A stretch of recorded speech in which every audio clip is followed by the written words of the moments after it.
the unemployment rate in this country is 6.6 nationwide, but unemployment among black voters is 12.1%. That's up from January and nearly double the national average. I think it's the highest ever recorded. At the State of the Union address, the president hinted at a plan to fix this situation. I'm reaching out to some of America's leading foundations and corporations on a new initiative to help more young men of color facing especially tough odds to stay on track and reach their full potential. Well, but our critics are the president's own economic policies to blame for the current situation. Well, Niger Innis is a spokesman for the Congress on Racial Equality. He's running for Congress in Nevada's 4th District, also known as Nevada. Niger, thanks a lot for joining us.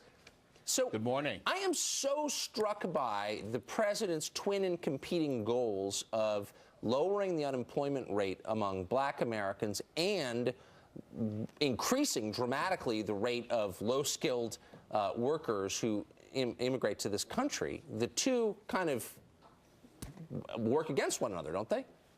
Well, there's so many things wrong with the president's policies. Just think about this for a second.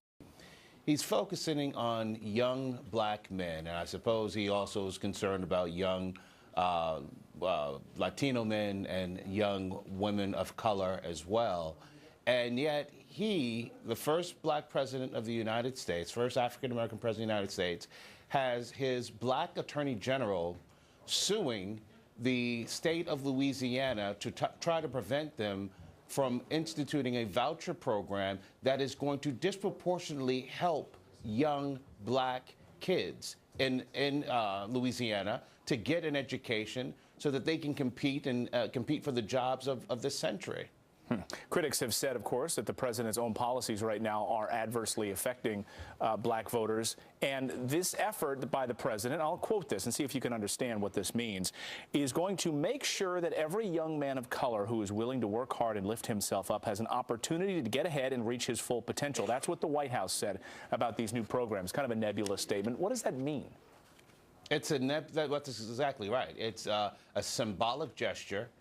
It's a penny short, or probably a dollar short, quite frankly, and it's vintage symbolism. This president is very good at symbolism, but he is not very good at doing the things that are needed and necessity to help uplift this country economically. And the people that are getting it the worst are African Americans and Latinos. Here in my state, which still has the highest unemployment, you have black unemployment at near 16% and Latino unemployment at near 14%.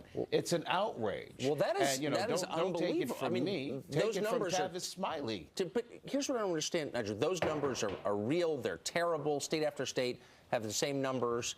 All the numbers are terrible. Why did the president get over 90% of support from black voters in the last election? Well, you know, there actually were exceptions to that rule. Here in Nevada, we were the only battleground state where actually all three minority groups trended more Republican in 2012 than in 2008.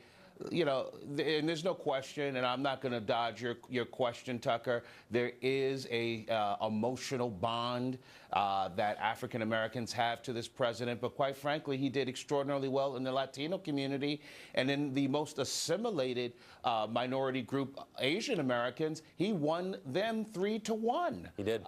So it was among a variety of minority groups, as well as single women or divorced women, that the president did extraordinarily well with. But I think a lot of folk have buyer's remorse, and I'm not really focused on looking backwards in 2012. I'm looking forward, and I think a lot of folk, a lot of unions, a lot of minorities, a lot of women see the disastrous policies of this president, who has, by the way, been in power for 5 years, and my senator here in Nevada, Senate Majority Leader Harry Reid, has been in power for 7 years.